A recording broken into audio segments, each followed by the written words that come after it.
Hello students, I am Shivam Sahu. आज जो हम बात करने वाले हैं क्लास 9th में एक्सरसाइज 4.3 में question number 4th and question number 6th की बात करने वाले हैं। ओके, तो यहाँ पर क्वेश्चन नंबर 4th को पढ़ेंगे। क्या लिखा हुआ है? The taxi fair in a city is as follow. For the first kilometer the fare is ₹8 and the subsequent distance the fare it is ₹5 per kilometer. Okay, तो यहाँ पर बोला गया है कि यहाँ पर एक टैक्सी फेयर है जिसमें फर्स्ट किलोमीटर के कितने रुपए लगते हैं? यहाँ पर ₹8 and for subsequent distance it is ₹5 per kilometer.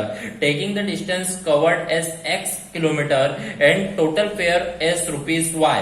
आपको बोला गया है जो डिस्टेंस को x मानना होगा और फेयर को जो रुपीस है उसको y मानना होगा। तो right a linear equation for this information and draw it's graph. आपको यहाँ पर इस वर्ड प्रॉब्लम को पढ़ के लीनियर इक्वेशन बनाना है, देन इसका क्या करना है? ग्राफ ड्रॉ करना है। ओके, तो यहाँ पर ध्यान समझिए। आपको यहाँ पर बोला गया है, देखिए आपको लीनियर इक्वेशन ड्रॉ करना है, लीनियर इक्वेशन बनाना है एंड ग्राफ ड्रॉ करना है। तो यहाँ पर मैं सिर्फ आपको लीनियर इक्वेशन बना के बताऊंगा एंड पॉइंट्स भी निकाल के बता दूंगा, पर ग्राफ आपको खुद ही ड्रॉ करना होंगे। ओके, तो यहाँ पर ध्यान समझिएगा। यहाँ पर आपको बोला गया है कि डिस्टेंस कवर्ड को x kilometre and total fare rupees को आपको क्या मानना है? y मानना है। तो यहाँ पर मैं लिख देता हूं सबसे पहले taxi fare for first kilometre जो मैंने बोला वो बोला गया है ₹8। क्या बोलना है? फर्स्ट किलोमीटर के क्या रुपए लगेंगे? ₹8 एंड सब्सिक्वेंट डिस्टेंस के जो है 5 पर किलोमीटर लगेंगे। तो यहाँ पर लिख देते हैं taxi fare for subsequent distance, taxi fare for subsequent distance जो है उसके जो रुपए लगेंगे वो आपके लगेंगे ₹5 के हिसाब से लगेंगे। ओके, तो इस तरीके से आपने यहाँ पर फर्स्ट किलोमीटर के ₹8 और बाकी कितने रुपए लगेंगे? ₹5। तो यहाँ पे बोल दिया। अब यहाँ पर आपको बोला गया है taking the distance x and total fair of ₹y। Distance को आपको x मानना और टोटल फेयर को आपको y मानना। तो यहाँ पर मैं लिख देता हूं टोटल डिस्टेंस जो है कवर्ड का वो आपको यहाँ पर x मानना है। टोटल डिस्टेंस जो है वो x किलोमीटर के हिसाब से मान लेते हैं और जो टोटल फेयर आपको बोला गया है उसे ₹y मानना है। तो टोटल फेयर जो आपको रुपीस बोला गया है, देखिए कवर्ड डिस्टेंस कवर्ड को तो x मानना था और टोटल फेयर रुपीस को y। तो total fare is equal to आप मान लीजिए ₹y। ओके, तो इस तरीके से मैंने x एंड y मान लिया है। अब देखिए यहाँ पर बोला गया फर्स्ट किलोमीटर के लिए ₹8 लगते हैं और बाकी कितने रुपए लगते हैं? ₹5 लगते हैं। तो यहाँ पर मैं थोड़ा सा एक डायग्राम का आपको सिखा रहा हूँ। जैसे मान लीजिए टैक्सी फेयर यहाँ से यहाँ तक क्या है? लगा हुआ है।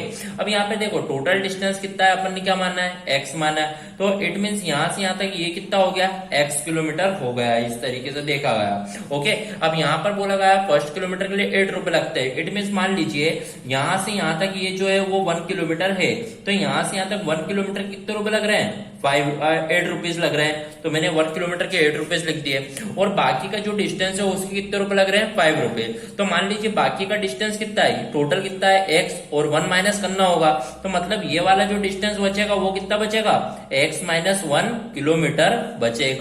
ओके, तो इसके x माइनस 1 किलोमीटर के जो लग रहे हैं वो कितने रुपए लग रहे हैं? ₹5 लग रहे हैं। ओके, अब आपको बोला गया है right the linear equation for this information.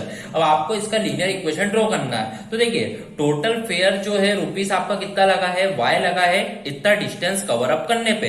तो यहाँ पर यदि मेरे को इसको लीनियर इक्वेशन बनानी है तो कैसे बनाएंगे? देखो टोटल फेयर जो आपका रुपीस लगा है, y लगा है इतना डिस्टेंस कवर अप करने में। तो फर्स्ट किलोमीटर के कितने रुपए लगे थे? यहाँ पर ₹8। तो 8 बन जाए कितना हो जाएगा? 8 प्लस x माइनस 1 के कितने रुपए लगे? ₹5। तो x माइनस 1 में काय का मल्टीप्लाई हो जाएगा? यहाँ पर 5 का मल्टीप्लाई हो जाएगा।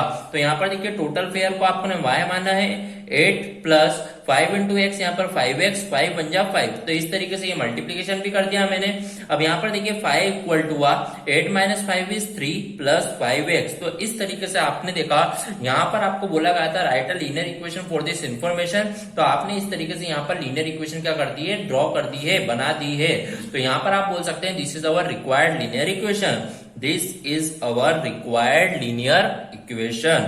ओके, तो ये लीनियर इक्वेशन यहाँ पर बन चुकी है, रिक्वायर्ड लीनियर इक्वेशन। तो यहाँ पर ये लीनियर इक्वेशन बन चुकी है। अब इस लीनियर इक्वेशन से आपको ग्राफ ड्रॉ करना है, वो आपको खुद को करना होगा। So here our question number 4 is completed. बढ़ते हैं अपने नेक्स्ट क्वेश्चन नंबर 6 की ओर। क्वेश्चन नंबर 6 देखिएगा क्या लिखा हुआ है।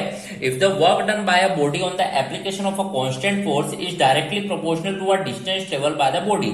यहाँ पर बोला गया है कि work done by a body of the application, work done जो है बॉडी का वो है डायरेक्टली प्रोपोर्शनल किसके, distance travel by the body के।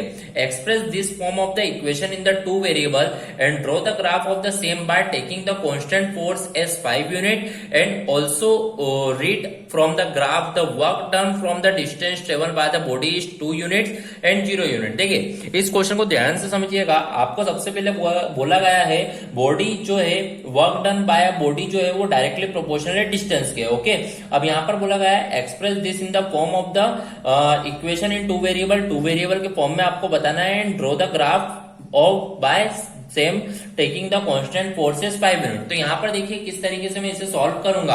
अब देखिए यहाँ पर मैं देख रहा हूं कि यहाँ पर दो चीजों की बात हो रही है। जो वर्क डन है वो डायरेक्टली प्रोपोर्शनल किसके, डिस्टेंस के डायरेक्टली प्रोपोर्शनल है। ओके, तो यहाँ पर मैं क्या करूंगा, वर्क डन को मान लीजिए मैं क्या बोल देता हूँ, यहाँ पर y बोल देता हूँ, और यहाँ पर मान लीजिए वो डायरेक्टली प्रोपोर्शनल किसके है, डिस्टेंस के है। तो डिस्टेंस टेबल को मैं मान लीजिए x बोल देता हूँ। ओके, तो यहाँ पर मैं बोलूंगा let the work done by a body जो है उसको मैं बोलता हूं x यूनिट। ओके, x बोल दिया एंड देन मैं बोल दूंगा डिस्टेंस ट्रेवल। अब जो वर्क डन है वो directly proportional distance travel by the body है। तो यहां पर मैं बोल देता हूं जो डिस्टेंस ट्रेवल बाय बॉडी जो है, डिस्टेंस ट्रेवल बाय बॉडी को मैं बोलूंगा यहां पर y यूनिट। ओके, तो इस तरीके से मैंने यहां पर लिख दिया है। अब आपको बोला गया है जो वर्क डन है वो डायरेक्टली प्रोपोर्शनल किसके, डिस्टेंस के। तो इसका मतलब जो ये आपका वर्क डन है वो आपका डायरेक्टली प्रोपोर्शनल है किसके, डिस्टेंस ट्रेवल के। ओके, तो इस तरीके से जिस तरीके से आपको क्वेश्चन में बोला गया उस तरीके से आपने यहाँ पर नोटेड डाउन कर दिया। अब आप देखिए वर्क डन जो है वो आपका x है, डायरेक्टली प्रोपोर्शनल डिस्टेंस जो है वो कितना है आपका y है। तो यहाँ पर x is directly proportional to y हो गया। अब जब ये डायरेक्टली प्रोपोर्शनल अलग हटाते तो क्या लग जाता है, कांस्टेंट लग जाता है। तो कांस्टेंट को अपन यहाँ पर क्या बोलेंगे, k बोलेंगे। तो जितना अभी फर्स्ट सेंटेंस पढ़ के, फर्स्ट सेंटेंस पढ़ के यहाँ पर दो वेरिएबल के फॉर्म में अपन ने इक्वेशन बना ली है। अब आगे बोला गया है express this is the form of the two variable. तो टू वेरिएबल के फॉर्म में इक्वेशन बना ली है। Graph of the same by taking the constant force 5। अब इन लोगों ने बोला जो कांस्टेंट आपने k लिया है उसकी जगह कांस्टेंट आपको फोर्स क्या लेना है, 5 यूनिट लेना है। मतलब x इक्वल टू k की जगह आपको क्या लेना होगा, 5। तो it means x equal to ये क्या हो जाएगा, 5y हो जाएगा। ओके, तो इस तरीके से x इक्वल टू 5y हो गया। अब उन्होंने बोला also read from the graph the work done when the body distance travel by the body is 2।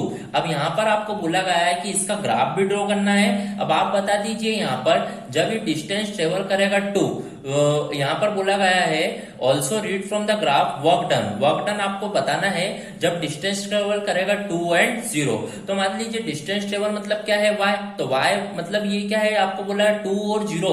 तो मान लीजिए जब आपको बोला डिस्टेंस ट्रेवल यहाँ पे फर्स्ट मान लीजिए 2, मतलब y की जगह पे 2 होगा। तो 5 2 कितना, मतलब वर्क डन कितना हो जाएगा यहाँ पर 10 हो जाएगा। सेकंड अपन बात करेंगे यहाँ पर, जैसे आपको बोला गया है 0 मतलब डिस्टेंस ट्रेवल 0 है। तो मतलब y की जगह पे कितना आएगा, 0। तो 5 0 से 0 हो जाएगा। मतलब y की वैल्यू जब आप 0 रखेंगे तो x की वैल्यू कितनी आ जाएगी, 0। तो इस तरीके से आपने यहाँ पर वर्क डन फाइंड आउट कर लिया है when the distance travel by the body is 2 and 0। Okay, तो इस तरीके से यहाँ पे पॉइंट फाइंड आउट कर लिए हैं। अब ग्राफ आपको खुद ही ड्रॉ करना होगा x इक्वल टू 5y का। Okay, so here our question number 4th and question number 6th of exercise 4.3 is completed. If any doubt in this question, then comment in the comment box. Okay, thank you.